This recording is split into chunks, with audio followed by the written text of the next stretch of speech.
ఇప్పటికైనా ప్రజలు చెత్త పనులు మానుకోవాలి. ముఖ్యమంత్రి చంద్రబాబు.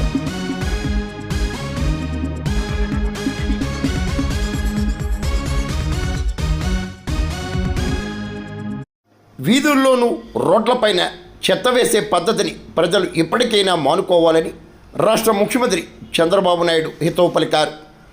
యథేచ్ఛగా రోడ్లపై చెత్తను వేస్తే చర్యలు తప్పవని కూడా ముఖ్యమంత్రి హెచ్చరించారు. కాకినాడ జిల్లా పెద్దాపురం నియోజకవర్గంలో శనివారం నిర్వహించిన స్వచ్ఛ ఆంధ్ర స్వర్ణాంధ్ర కార్యక్రమాల్లో భాగంగా ఆయన ప్రసంగించారు. ఎమ్మెల్యే నిమ్మకాయల చినరాజప్ప అధ్యక్షతన జరిగిన సభలో ముఖ్యమంత్రి చంద్రబాబు మాట్లాడారు. ప్రయత్నాలు జయప్రదం అవుతున్నాయి. మామూలుగా ఎవరు ఈ పనులు చేయరు.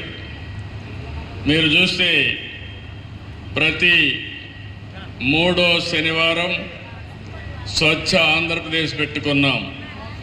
కొన్ని అనివార్య కారణాల వల్ల ఈసారి మాత్రం 4వ శనివారం పెట్టుకున్నాం. 7 నెలలుగా ఈ కార్యక్రమాన్ని చేస్తున్నాం. నేను చాలాసార్లు మీకు ఒక మాట చెప్పాను.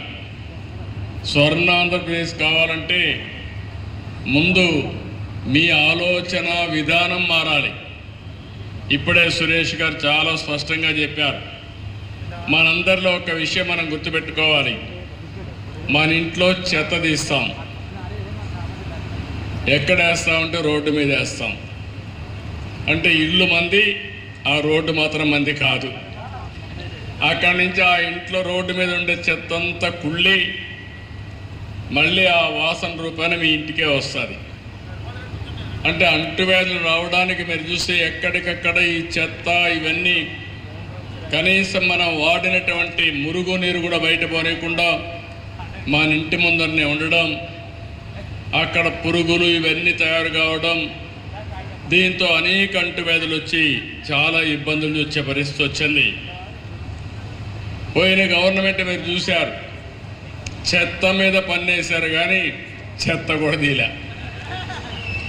మామూలుగా 85 లక్షల మెట్రిక్ టన్నులు చెత్త అన్ని టౌన్స్లో మరేసి మున్సిపాలిటీని చెత్త చేసి వదిలిపెట్టారు.